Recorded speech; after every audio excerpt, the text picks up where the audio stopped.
नमस्कार, आप देख रहे हैं हम लोग और मैं हूं नगमा। गुजरात की राजनीति में उथल पुथल रही। मुख्यमंत्री विजय रूपाणी ने इस्तीफा दिया और जितना उनके इस्तीफे ने लोगों को नहीं चौंकाया, उससे ज़्यादा चौंकाया इस बात ने कि जो नए मुख्यमंत्री का नाम सामने आया उसका अंदाज़ा किसी को नहीं था।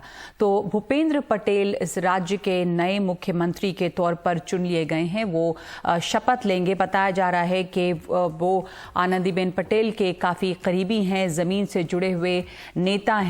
और गुजरात में चुनाव से बस एक साल पहले भारतीय जनता पार्टी ने एक बहुत ही चौंकाने वाला फैसला लिया है और अपने उत्तराधिकारी का ऐलान किया है।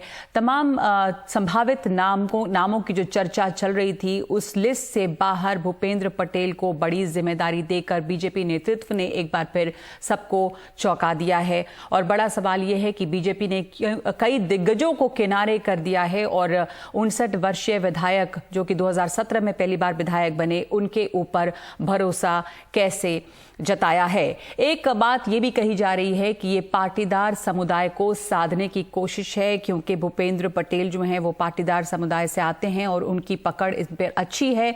इसलिए शायद इससे जो पाटीदार समुदाय नाराज था वो अब अगले चुनाव में इतना नाराज नहीं होगा। ये भी सवाल पूछा जा रहा है कि आखिर गुजरात में बार बार राजनीतिक अस्थिरता क्यों नजर आ रही है।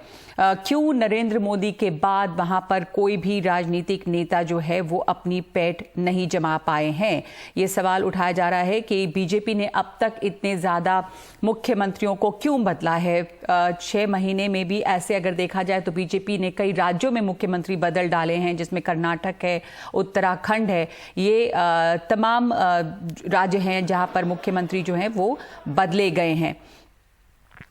चुनाव से पहले आखिर मुख्यमंत्री बीजेपी क्यों बदल रही है, ये सवाल उठ रहा है। गुजरात में नरेंद्र मोदी को छोड़कर बीजेपी का कोई मुख्यमंत्री कार्यकाल पूरा क्यों नहीं कर सका है। इसके पहले भी मुख्यमंत्री बदले गए थे। 2017 के चुनाव से एक साल पहले आनंदीबेन पटेल को हटाया गया था और उनकी जगह पर विजय रूपाणी आए। अब चुनाव से बस एक साल पहले फिर से विजय रूपाणी को हटाया गया है। 2001 में केशुभाई पटेल को हटाया गया था, लेकिन वो 4 साल का कार्यकाल अपना पूरा कर चुके थे।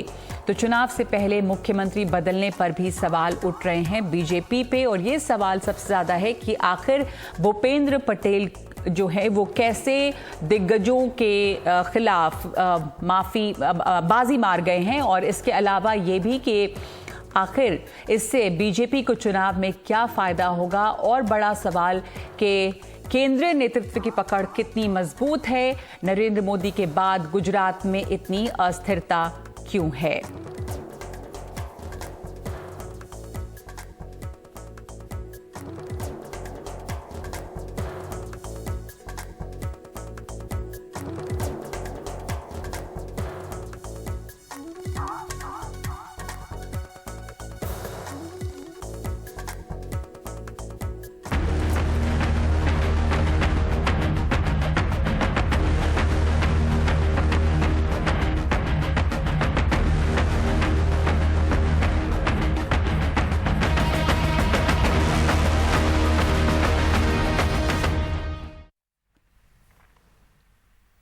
तो ये बदलाव दिखा रहा है केंद्रीय नेतृत्व की पकड़ और कई सवाल इससे उठ रहे हैं। हमारे साथ इस समय इस पर चर्चा के लिए मौजूद हैं संजय कुमार, प्रोफेसर CSDS, अर्जुन मोढवाडिया, कांग्रेस के नेता, नीरजा चौधरी, वरिष्ठ पत्रकार, राघव चड्ढा, विधायक आम आदमी पार्टी हमारे साथ मौजूद हैं, दिगांत सोमपुरा, वरिष्ठ पत्रकार। ये तमाम लोग इस वक्त हमारे साथ जुड़ रहे हैं। और सबसे पहले राजनीतिक प्रतिक्रिया जो है, राघव चड्ढा, आम आदमी पार्टी और आपने ये कहा, ये बयान आया है आपका कि ये जो नेतृत्व परिवर्तन हुआ है वो शायद आम आदमी पार्टी की वजह से हो गया है। बीजेपी आम आदमी पार्टी से डर गई है आने वाले चुनाव में, इसलिए उसे चुनाव के एक साल पहले अपना चेहरा बदलना पड़ा है।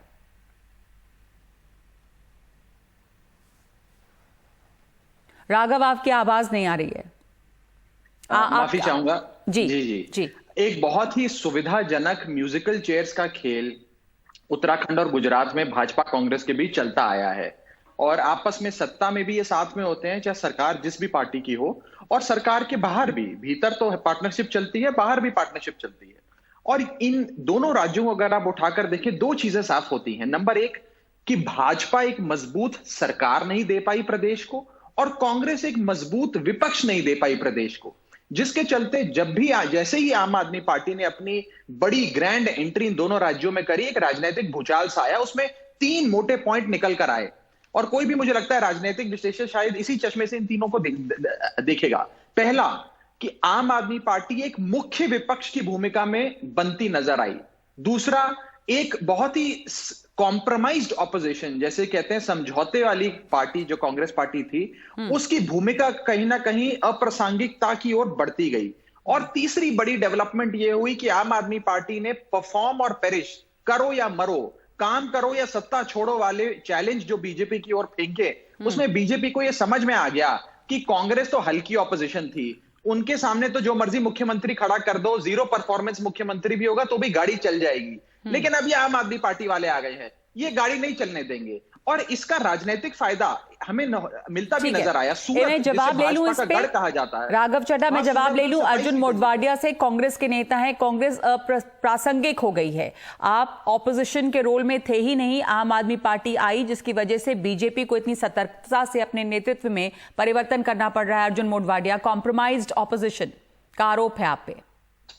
देखो, दिल्ली से एक स्टूडियो में बैठकर बात करना, ऑपोजिशन वीक है, जमीन पर नहीं है, और यहाँ गुजरात में आकर बात करना अलग बात है। राघव भाई बहुत अच्छी तरह से अपना पक्ष रख रहे हैं, लेकिन सवाल यह है कि गुजरात में लोकल बॉडीज का चुनाव आया, एक सूरत शहर में उसका 27 मेंबर चुने गए, टोटल 7000 जो लोकल बॉडीज के मेंबर चुनने थे उसमें से 100 भी उसके नहीं आए, और बात कर रहे हैं कि वो मजबूत विपक्ष दे रहे हैं। इसलिए ये बात पर मैं रिएक्शन देना नहीं चाहता, लेकिन ठीक है, ये तो दूसरी बात पे आती हूं मैं, अगर आप इस पे प्रतिक्रिया नहीं देना चाहते, कि कांग्रेस की प्रतिक्रिया क्या है इस समय नेतृत्व परिवर्तन को लेकर? क्यों विजय रूपाणी को इस्तीफा देना पड़ा है और क्यों नया चेहरा लाया गया, आपको क्या लगता है? मैं वही बात करने जा रहा हूं। मैंने कल ही कहा था कि जो गुजरात में 5 साल से जो विजय रूपाणी की सरकार चल रही थी, वो डबल रिमोट कंट्रोल से चल, एक रिमोट कंट्रोल था दिल्ली में जो अमित शाह और मोदी जी चला रहे थे, दूसरा रिमोट कंट्रोल उन्होंने खुद ने भेजा, CR पाटिल जो कि यहाँ के अध्यक्ष बने, खुद सस्पेंडेड पुलिस कांस्टेबल है, और उसके पर 107 FIR जी। ये पाटिल जी और रूपाणी जी की दोनों की 36 के आंकड़ा लगता था, इसलिए वो रूपाणी जी को जाना ही था। रूपाणी को जाना था तो सही है, इसलिए कि गुजरात में सरकार विफल रही, लाखों लोग मर गए, 3.5 लाख लोग मर गए। जी हाँ, 14 बच्चे पाटीदार समाज के मारे गए थे उस समय पाटीदार आंदोलन में, तो सरकार को डबल डिजिट में आ गई थी, 99 पर आ गई थी 182 में से, तो उसको बदलना तो जरूर था। ठीक है, आप कह रहे हैं बदलना जरूरी था, कोविड के दौरान जो विफलता रही उसकी वजह से भी। दिगांत सोमपुरा, आप कैसे देखते हैं, क्या कोविड की वजह जो नाकामी रही या जो कमियां सामने आई सरकार की, वो एक बड़ी वजह रही जाने की विजय रूपाणी के, या कुछ लोग पत्रकार एनालिस्ट ये भी कह रहे हैं कि ये एक बड़े नेताओं के बीच टकराव का भी नतीजा है, आनंदीबेन पटेल और अमित शाह के बीच के टकराव का भी नतीजा है, या फिर ये कि किसी को मजबूत नहीं होने देना चाहते हैं वहां पर केंद्रीय नेतृत्व? आप इसे कैसे देखते हैं इस परिवर्तन को? दिगांत। नगमा जी, मैं वही कर रहा था।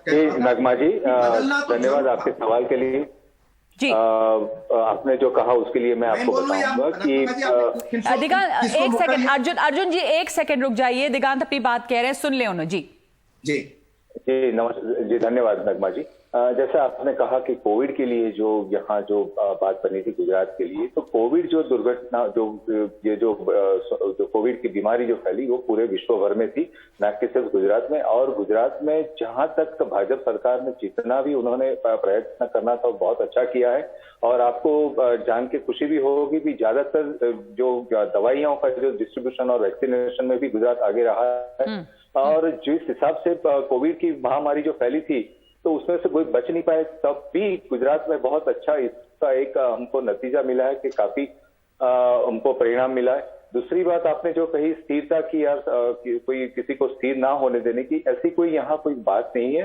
गुजरात में जो सीएम विजय रूपाणी जी ने जो अभी तक जो काम किए वो उन्होंने अच्छी तरह से ही किए, और कभी ना कभी कोई बदलाव के लिए अगर पार्टी कोई सीएम को अगर बदलना चाहे तो उसमें कोई ऐसी बात नहीं होती कि भी असंतुष्टि आज की तारीख में विजय रूपाणी जी के लिए खिलाफ बोलने वाला आप गुजरात में आके देख सकते हैं कि उनके खिलाफ कोई बोलने वाला नहीं है। और वैसे भी उन्होंने जो पिछले 5 साल तो मैं ये समझना चाहती हूँ कि दिगांत जी कि आखिर विजय रूपाणी को यहाँ पे इस समय हटाने की, चुनाव के 1 साल पहले कि अगर वो सब काम अच्छा कर रहे थे, कोविड की वजह से तो दुनिया भर में नाकामियां सरकार के सामने आई, तो आप अगर संक्षेप में बता दें मुझे कि आपको क्या वजह लगती है इस समय नेतृत्व परिवर्तन की? ये नेतृत्व बदलने की, जो सीएम बदलने की बात हुई, वो केंद्र नेतृत्व ने जो किया है, पार्टी ने किया है, उसके लिए मैं कुछ कह नहीं सकता हूँ। ठीक है, तो अब आपके ठीक है, मैं वापस आऊंगी आपके पास। संजय जी, आपको क्या लगता है? प्रोफेसर है CSDS में संजय जी, हमारे साथ नीरजा जी भी जुड़ी हुई हैं, या इस समय जो नाम सामने आया और जिस तरह से भूपेंद्र पटेल नए मुख्यमंत्री बने, उस पर आपको आश्चर्य हुआ? कई नाम सामने थे, नितिन पटेल का भी नाम सामने था और बड़े नेता भी थे, लेकिन इनका नाम सामने आने से एक बार सवाल ये उठ रहा है कि शायद केंद्र नेतृत्व यहां पे ये चाहता है कि ऐसे नेता हो जिनकी बहुत ज्यादा मजबूत पकड़ वहां पे नहीं हो, जो बहुत ज्यादा जो केंद्रीय नेतृत्व के कंट्रोल में हो। ये सवाल उठ रहे हैं, आप कैसे देखते हैं भूपेंद्र पटेल को?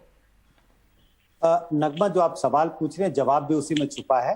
मुझे लगता है केंद्रीय नेतृत्व ये चाहती है कि जो स्टेट यूनिट्स है, और खासकर गुजरात जहां से केंद्र के बड़े नेता हैं, चाहे वो अमित शाह की बात कर लें, चाहे प्रधानमंत्री मोदी की बात करें, तो वो चाहते हैं कि वहां एक ऐसा मुख्यमंत्री हो जो बिल्कुल खुलकर अपने तरीके से शासन ना करे और वो केंद्र के कंट्रोल में रहे।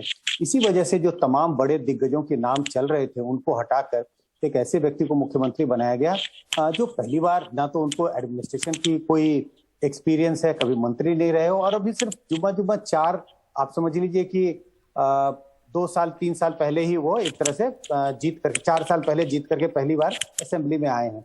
तो ये स्पष्ट दिखाई पड़ता है, साफ दिखाई पड़ता है कि ऐसे व्यक्ति को कमान दी जाए जिसकी कमान केंद्र के पास रहे। जो दूसरी बात की क्यों उन्हें बदला गया, मुझे लगता है कि कड़ियों को जोड़ने की जरूरत है। उत्तराखंड में भी उन्होंने अब चीफ मिनिस्टर बदला, यूपी में उन्होंने प्रयास किया, बदल नहीं पाए क्योंकि यूपी के मुख्यमंत्री दूसरे मुख्यमंत्रियों की तुलना में थोड़ा ज्यादा मजबूत दिखाई पड़ते हैं। बीजेपी ने जरूर प्रयास किया। कहीं ना कहीं बीजेपी को यह लग रहा है कि सेकेंड वेव ऑफ कोविड के बाद जिस तरह से मिसमैनेजमेंट हुई अलग अलग स्टेट में, उससे बीजेपी अस्वस्थ दिखाई नहीं पड़ती। तो लगता है कि इसका नतीजा भुगतना पड़ेगा आने वाले चुनाव में, तो क्यों ना उन मुख्यमंत्री को बदल दिया जाए, एक नए चेहरे के साथ चुनाव में जाए। तो लोगों को जो कोविड के समय जो महामारी हुई और जिस तरह से त्रासदी हुई, वो लोग शायद भूल चुक जाएंगे। अगर इनके चेहरे, वही मुख्यमंत्री के चेहरे पर चुनाव लड़ेंगे, तो उससे उनको नुकसान होने की कुछ गुंजाइश दिखती है। इसी वजह से गुजरात में मुख्यमंत्री बदला गया, उत्तराखंड में बदला गया, और प्रयास के बावजूद वो यूपी में बदल गया। ठीक है, कई राज्यों में देखा है हमने कि लगातार मुख्यमंत्री बदले जा रहे हैं चुनाव के पहले। उत्तराखंड की मिसाल आपने दी, कर्नाटक की मिसाल हम सबके सामने है। नीरजा जी, आपको क्या लगता है? ये भी तमाम तरह की बातें चल रही हैं, चर्चा है, ट्विटर पे बहुत सारी चीजें लिखी जा रही है। नीरजा जी, उसमें एक बात मैंने ये भी पढ़ी कि कांग्रेस अगर ऐसा करती है तो उसे मनमानी कहा जाता है, लेकिन अगर बीजेपी ऐसा कर रही है कि वो रातों रात मुख्यमंत्री बदल देती है, मुख्यमंत्री खुद इस्तीफा देते हैं, नए मुख्यमंत्री सामने आ जाते हैं जिनका नाम वो खुद प्रस्तावित करते हैं, उसको प्रधानमंत्री और गृह मंत्री का मास्टर स्ट्रोक कहा जाता है। आप इसे कैसे देख रही हैं? मास्टर स्ट्रोक के तौर पे क्या फायदा होगा इस समय? देखिए, ये तो बात सही है कि जो जीता वो सिकंदर, जो बाजी जीत जाता है वो सब सही करता है, जो बाजी हारता है उनकी गलतियां, नुक्स निकाले जाते हैं। वो मास्टर स्ट्रोक वाली बात जो है। लेकिन भूपेंद्र पटेल का निकलना, जब अभी आप का चैनल अनाउंस कर रहा था, तो मुझे तो बहुत हैरानी हुई कि एक नाम कहां से आ गया। लेकिन इससे एक चीज तो बहुत स्पष्ट सामने आ रही है, चुनाव नरेंद्र मोदी के नाम पे लड़ा जाएगा। गुजरात में स्थिति बिल्कुल अच्छी नहीं है, मतलब कोविड को ठीक से मैनेज नहीं किया गया, वो तो सब लोग जानते हैं। मौतें हुई, जिस तरह से सारे अरेंजमेंट्स हुए, तो बहुत लॉस ऑफ ग्राउंड है भाजपा का। लेकिन गुजरात प्रधानमंत्री की स्टेट है, अमित शाह की स्टेट है, इसको आप वैसे नहीं छोड़ सकते। 1 साल पहले उन्होंने करेक्टिव लिए हैं, 1 महीना पहले नहीं। तो ये सोचना शुरू कर दिया है, वो भाजपा की अपनी काम करने का तरीका है। तो चेहरा नरेंद्र मोदी का होगा, रणनीति यहाँ तय होगी, और कहीं ना कहीं भूपेंद्र पटेल पटेल जो आनंदीबेन के करीब माने जाते हैं, उससे ये भी लगता है कि कहीं ना कहीं सबको साथ ले जाने की कोशिश है। आनंदीबेन पटेल को हटाया गया था 2016 में, अमित शाह की मर्जी से रूपानी को लाया गया था। रूपानी अब तक मार्क नहीं आए, और आपको याद होगा जब नरेंद्र मोदी प्रधानमंत्री बने थे 2014 में, तो तब अटल की अमित शाह वहां मुख्यमंत्री को जाएंगे, लेकिन प्रधानमंत्री ने क्या किया था, नहीं आनंदीबेन जाएंगी, आनंदीबेन उनके बहुत करीब थी। तो आज मुझे लगता है अलग गुटों को इकट्ठा किया जाए, आनंदीबेन को भी थोड़ा खुश किया जाए। अमित शाह तो चलाएंगे ही चलाएंगे इलेक्शन मशीन को, वो संदेश सामने आता है इनके पर, क्योंकि फर्स्ट टाइमर है, अनुभव नहीं है, तो दिल्ली कहेगी वो करेंगे। जी बिल्कुल। राघव चड्ढा, मैं आपके पास आना चाहती हूँ। ये जो बदलाव है उससे शायद जो एंटी इनकम्बेंसी या कोविड के समय में जिस तरह का हमने देखा कि कमियां रही हैं, मिसमैनेजमेंट हर जगह रहा है, उसके खिलाफ जो लोगों की नाराजगी होगी वो बीजेपी साधने की कोशिश कर रही है, और जो बड़ा पाटीदार आंदोलन था उसको, पाटीदार समुदाय को अपने साथ लाने की कोशिश कर रही है। ऐसे में आम आदमी पार्टी का आप जो कह रहे हैं कि वहां पे पकड़ मजबूत हुई है, तो आपके लिए ये मुश्किलें इस समय बढ़ती हैं क्योंकि चेहरा बदला है, एंटी इनकम्बेंसी शायद इससे थोड़ी कम हो सकती है कि मुख्यमंत्री बदल दिए गए और पाटीदार समुदाय के लोग भी साथ आ सकते हैं क्योंकि एक पटेल को है मुख्यमंत्री बनाया गया। देखिए, 27 साल से भाजपा गुजरात की सत्ता पे काबिज है, और एक बहुत ही इनएफिशिएंट कांग्रेस भाजपा को चैलेंज नहीं कर पा रही थी, जिसके चलते आज इन्होंने मुख्यमंत्री बदला और सोचा कि हम एंटी इनकम्बेंसी खत्म कर देंगे। देखिए, गौर फरमाइए, नेम प्लेट बदलने से जनता के मन में आपके प्रति जो रिजेंटमेंट है, जो भावनाएं हैं, वो जरूरी नहीं है कि बदल जाएं। जब लोगों ने भाजपा को बदलने का मन बना लिया तो नेम प्लेट बदलने से लोगों का मन नहीं बदलेगा। पर भाजपा को बदलने का मन बना लिया, ये कैसे आपको लग रहा है? क्योंकि कांग्रेस ने पिछली बार अच्छा प्रदर्शन किया था, तो ये आपको लग रहा है? ये तो आप इसे अच्छा प्रदर्शन कह रही हैं, मैं कह रहा हूं 27 साल की एंटी इनकम्बेंसी होने के बाद भी, इतना कुशासन होने के बाद भी, गुजरात मॉडल की हवा निकलने के बाद भी कांग्रेस के नेता गुजरात में भाजपा को हरा ही नहीं पाते हैं, क्योंकि आधे नेता तो बीजेपी की जेब में है। इन्होंने अच्छा प्रदर्शन कह रहे हैं, पिछली बार तो कांग्रेस को सरकार बनानी चाहिए थी, क्यों नहीं बना पाए ये लोग सरकार? और मैं आपको ये कहना चाहता हूं, जिस हिसाब से, और अर्जुन भाई बहुत ही वरिष्ठ नेता है, मैं व्यक्तिगत तौर पे बहुत सम्मान करता हूं इनका, लेकिन जिस प्रकार से कांग्रेस के नेता कह देते हैं कि जी आम आदमी पार्टी तो एक शहर की पार्टी है, इसी हिसाब से हमें 2013 के शीला दीक्षित जी के चुनाव से पहले भी कहा जाता था, कौन अरविंद केजरीवाल, कौन आम आदमी पार्टी, ये लोग कहां से आए? हमने चुनौती दी।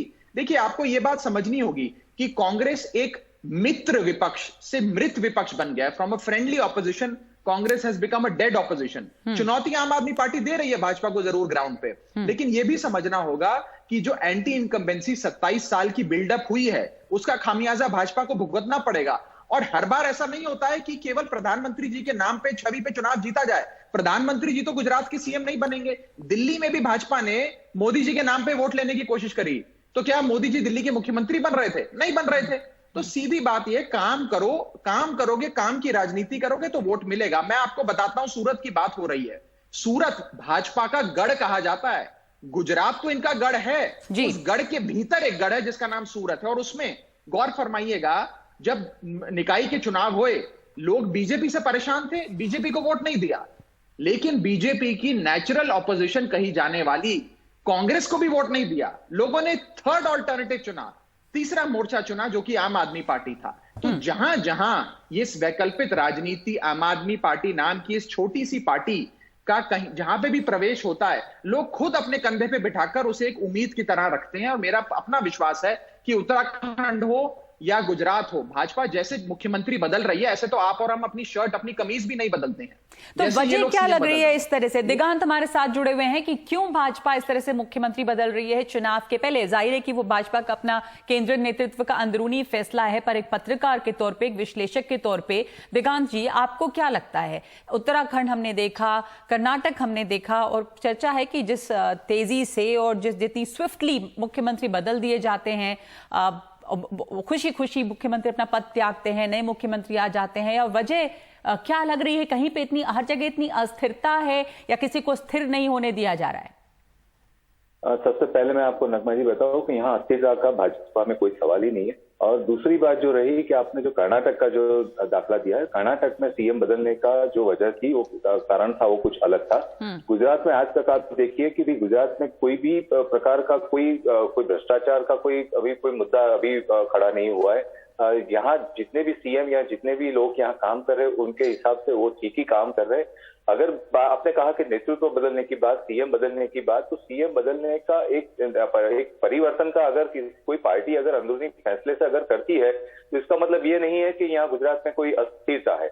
आप ये देखिए कि गुजरात में जो विधानसभा का यहाँ जो हमारे, लेकिन सवाल तो ये उठेगा ना कि आखिर चुनाव से पहले मुख्यमंत्री क्यों बदले जा रहे हैं। गुजरात में तो अब प्रधानमंत्री नरेंद्र मोदी पर जब वो मुख्यमंत्री थे तो उन्होंने जिस तरह की स्थिरता या पकड़ वहां पर दिखाई, उनके बाद से उन्हें छोड़कर बीजेपी का कोई मुख्यमंत्री कार्यकाल ही नहीं पूरा कर पा रहा है।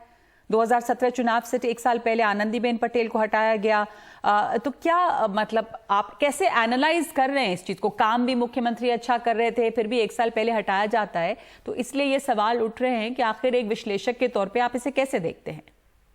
जहां तक विजय रूपानी का सवाल है, उन्होंने जो अभी तक जो काम जो किया है, उनको 5 साल का अभी सेलिब्रेशन भी जो उन्होंने किया, अच्छे काम की उन्होंने जो नुमाइश की पब्लिक को दी, तो कोई नेतागिरी की कोई गलत चीज नहीं बनी है कि उन्होंने कोई कदम नहीं उठाया जिनकी वजह से उनको बदलना पड़ा है। हाँ, जहां तक आप जो कह रहे हैं कि भी ये सीएम क्यों बदले जा रहे हैं, तो ये पार्टी जब कभी भी कोई भी राजकीय पार्टी अपने नेता को अगर या सीएम को बदलना है, तो कोई भी कारण से अगर बदलना है तो बदलने के लिए उनका हक रहता है। दूसरी बात, कोई गलत तो कोई मुद्दा बना नहीं है कि कोई भ्रष्टाचार हो या कोई उनकी कुछ अलग गतिविधि रही हो।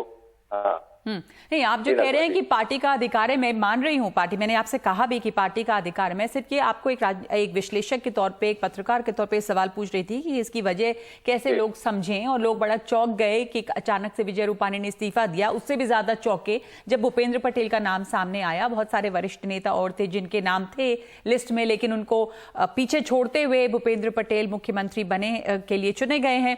एक ब्रेक ले रहे हैं इस वक्त हम लोग में, और वापस लौटते हैं इस चर्चा पे। हम बात कर रहे हैं गुजरात में नेतृत्व परिवर्तन की।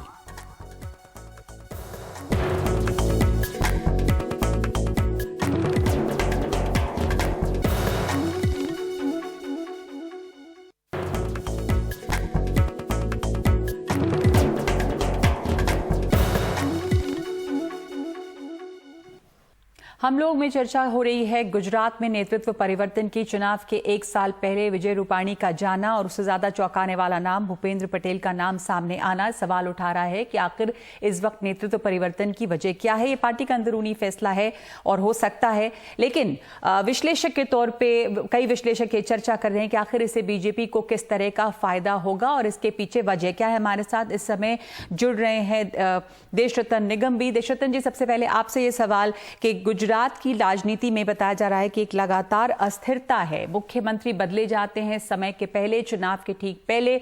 इस समय भूपेंद्र पटेल जो हैं, उनके दूसरे जो बड़े दिग्गज नेता यहां पर जिनके नाम सामने आ रहे थे, वो कैसे बाजी मार ले गए? क्या चीजें रहीं जो उनके लिए पॉजिटिव्स के तौर पे रहीं कि उन्हें मुख्यमंत्री के लिए चुना गया है? नगमा जी, बीजेपी इसलिए जानी जाती है कि हमेशा नए चेहरे अचानक लाती है, वो कल बाद में वो चेहरे बहुत बड़े नेता बन जाते हैं।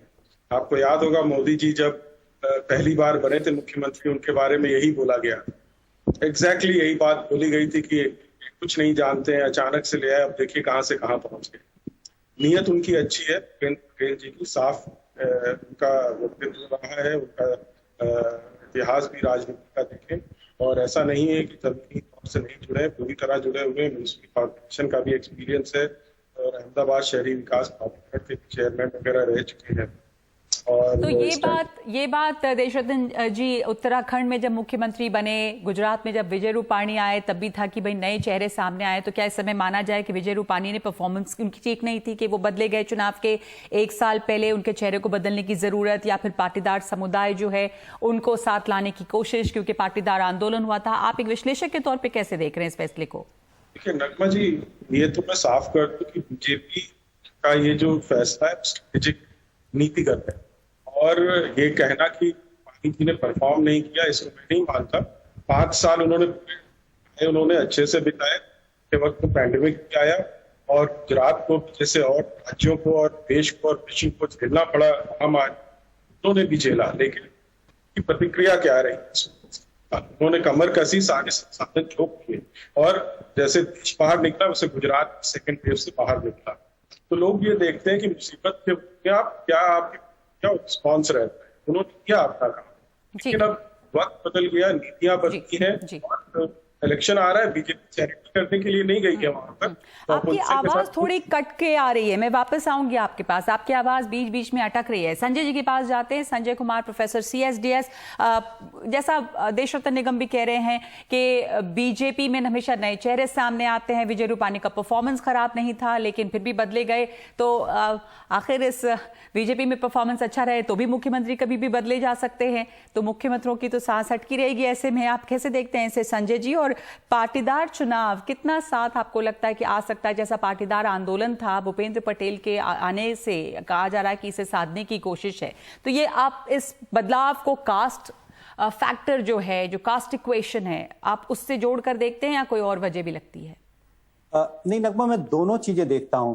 पहली बात कि क्यों बदले गए, एक साल चुनाव में बाकी है, अगले साल दिसंबर के महीने में चुनाव होना है और उस वक्त राज्य के मुख्यमंत्री को क्यों बदला बीजेपी ने? जैसे मैंने कहा, कोविड के समय में हम सब जानते हैं कि देश के अलग अलग राज्यों में बहुत तबाही रही, उसमें गुजरात भी एक ऐसा राज्य था जहां पे मिसमैनेजमेंट के बहुत तरह तरह की खबरें आई। मुझे लगता है बीजेपी ये नहीं चाहती कि जब अगले साल बीजेपी चुनाव में जाए, जब राज्य में विधानसभा के चुनाव हो, तो विजय रूपाणी का चेहरा लगा हो मुख्यमंत्री का, क्योंकि चेहरा देखते ही लोगों के मन में वो भाव फिर से जाग उठेंगे। पर क्या ये सच नहीं है संजय जी कि यहाँ पे चुनाव जो होंगे, जैसा नीरजा जी भी कह रही थी, वो मोदी जी के नाम पे होते हैं, या लोगों का जो ट्रस्ट है वो मोदी जी, अमित शाह में है? मुख्यमंत्रियों का कोई खास इस यहाँ पे मतलब नहीं है गुजरात में। बिल्कुल नगमा, मैं ये कह रहा हूँ कि चुनाव तो मोदी जी के नाम पे होंगे, लेकिन आप ये मानिए कि राज्य में चुनाव हो रहे हैं और अगर बड़े बड़े होर्डिंग्स और पोस्टर में क्या मुख्यमंत्री का चेहरा सामने नहीं होगा?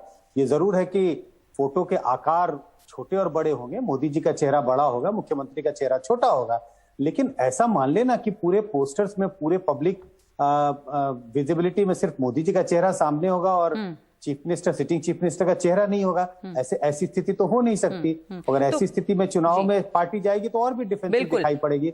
इस वजह से एक तो बदला गया और कास्ट फैक्टर तो जरूर है। हमें पता है कि पाटीदार आंदोलन कितना एक तरह से व्यापक रहा पूरे गुजरात में, तो एक पाटीदार को मुख्यमंत्री पद पर लाना इस बात का सूचक है कि कहीं ना कहीं बीजेपी की कोशिश है कि पाटीदार समुदाय जिसकी संख्या बहुत बड़ी है, तकरीबन 20 से 25% वोटर इस समुदाय से हैं, उनको अपनी ओर लाने की पूरी कोशिश कर रही है। तो ये इसमें सफलता मिलेगी नीरजा जी? आपको लगता है कि उनके बनने से, भूपेंद्र पटेल के बनने से पाटीदार समुदाय में उनकी पकड़ अच्छी बताई जाती है? हालांकि राजनीतिक अनुभव उनका कम है, 2017 में पहली बार वो विधायक बने, पर जो पटेल समुदाय है वो साथ आएगा और फायदा होगा बीजेपी को? वो भी, और आनंदीबेन पटेल को भी एक रोल दिया जाएगा बिहाइंड द सीन। अब हो पाएगा कि नहीं, क्योंकि पाटीदार समुदाय काफी नाराज रहा है, आज से नहीं बहुत समय से नाराज रहा है।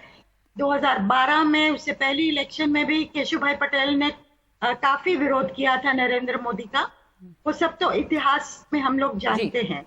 लेकिन मुझे लगता है पाटीदार को अपनी तरफ खींचने की कोशिश जरूर है जी, लेकिन के साथ साथ जो पार्टी में बेहद गुटबाजी है आज भाजपा में, तरह तरह के फैक्शंस हैं, उनके एक फैक्शन या दूसरे फैक्शन से किसी नेता को लेना, उससे भाजपा अलग हुई है, उसको उससे हटी है और एक ऐसे शख्सियत को लाई है तो किसी गुट का नहीं माना जाएगा। आप कह रहे हैं कि उनका जो एक तरह से निष्पक्ष होना किसी गुट का नहीं है, ये एक बड़ी वजह रही है। एक छोटा सा ब्रेक ले रहे हैं नीरजा जी। और अर्जुन मोढवाडिया, मैं आपसे ये समझना चाहूंगी कि किस तरह के फैक्शनलिज्म से पीड़ित है बीजेपी गुजरात में और क्यों नरेंद्र मोदी के बाद लगातार अस्थिरता है गुजरात में? एक ब्रेक के बाद लौट रहे हैं।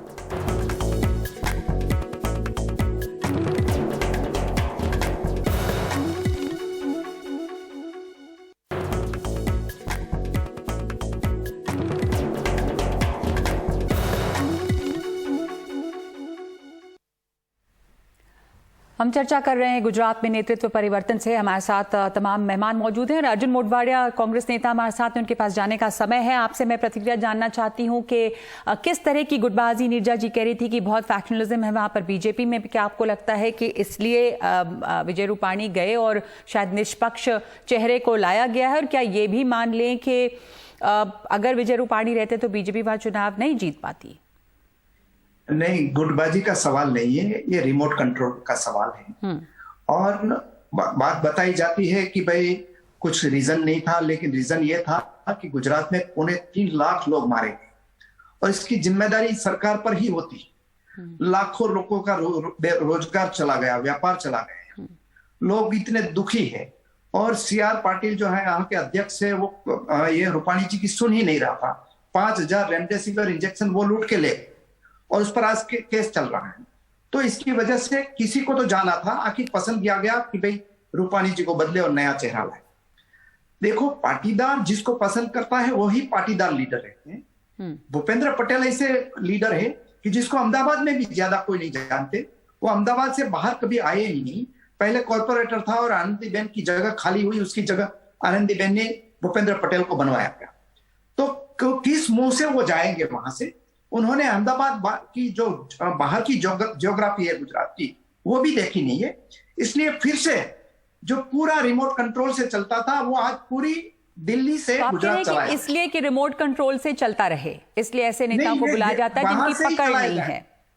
हाँ, आपकी प्रतिक्रिया इस पर? देश रत्न निगम रिमोट कंट्रोल और डबल रिमोट कंट्रोल की बात कर रहे हैं अर्जुन मोढवाडिया कि केंद्र से ही रिमोट कंट्रोल से चले, इसलिए ऐसे नेता जिनकी कोई पकड़ नहीं है, जैसे उन्होंने बताया कि भूपेंद्र पटेल अहमदाबाद से बाहर ही नहीं निकले कभी। देखिए, यही बात मैं बोल रहा हूँ, मोदी जी के बारे में कभी बोली गई थी और वो कैसे नेता निकले आज के डेट में सारे लोग जानते हैं। विश्व के इस वक्त सबसे नंबर 1 पॉपुलर नेता चल रहे हैं। और दूसरा मैं ये बोलूंगा आपको कि अगर मोदी जी मूलधन है तो स्टेट लीडरशिप में जो नेता है वो ब्याज है। दोनों एक दूसरे के पूरक है। और ये कहना, ये देखिए कांग्रेस तो उसमें मीन मेक निकालती रहेगी, वो तो अपोजिशन पार्टी है और उनका काम है। और लेकिन आखिर में यही होता है कि सूरत में अगर देखें तो आम आदमी पार्टी ने इनको दूसरे नंबर से हटा दिया है। इन्हें अपने घर की चिंता करनी चाहिए। बीजेपी में नए चेहरे आएंगे, वहाँ बेटा पार्टी नहीं है कि पार्टी कह रही थी। अभी राघव चड्ढा थे, अभी वो चले गए हैं। आम आदमी पार्टी ने कहा है कि बीजेपी जो है आम आदमी पार्टी के आने से घबरा गई है, इसलिए उन्हें मुख्यमंत्री बदलना पड़ रहा है, क्योंकि कांग्रेस तो अपोजिशन में थी नहीं, ज्यादा इनफेक्टिव थी। आम आदमी पार्टी आ गई है मजबूत विरोध विपक्ष के तौर पर। देखिए, कांग्रेस की 77 सीटें थी पिछली बार, आपको मानना पड़ेगा।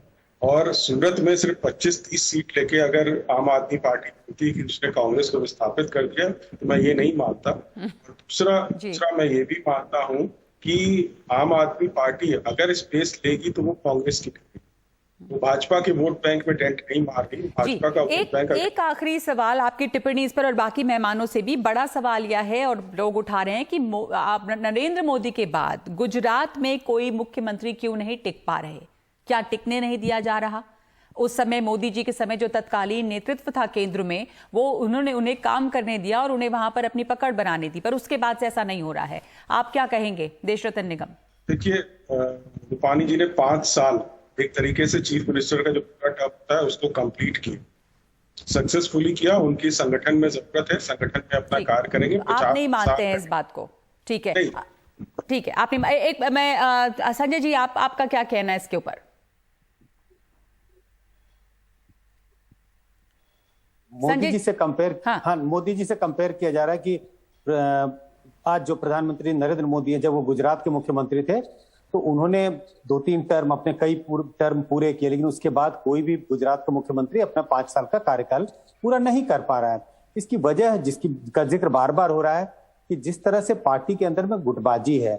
जब नरेंद्र मोदी वहां के मुख्यमंत्री होते थे तो उनका कद इतना बड़ा था कि अगर अंदर में गुटबाजी होने की कोई संभावना ही नहीं थी। लेकिन ये जो गुटबाजी है उसकी वजह से मुझे लगता है कुछ खींचतान चलते रहते हैं। लेकिन अभी जो बदलाव हुआ है, मैं उसको इस खींचतान के नजरिए से नहीं देखता। मुझे लगता है कि इसकी वजह बहुत साफ है, अगले साल होने वाले चुनाव। और वो नहीं चाहते हैं कि रूपाणी जी के चेहरे पर चुनाव लड़ा जाए।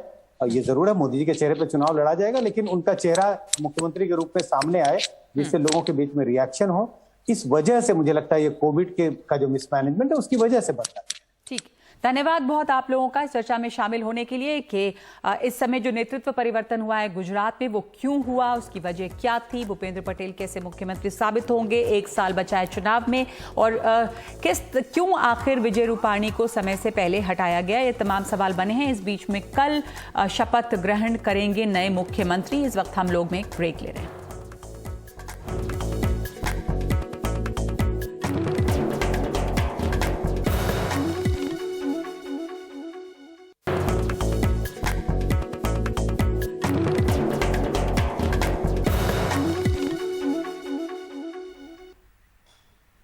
तो भूपेंद्र पटेल गुजरात के नए मुख्यमंत्री के तौर पर चुने गए हैं और कल वो शपथ लेंगे। और इससे पहले ये सवाल है कि भूपेंद्र पटेल पर आखिर क्यों दांव लगाया है बीजेपी ने। तो बता दें आपको कि भूपेंद्र पटेल जो हैं वो बहुत ही असरदार पाटीदार समुदाय से आते हैं, जिसकी काफ़ी पकड़ है।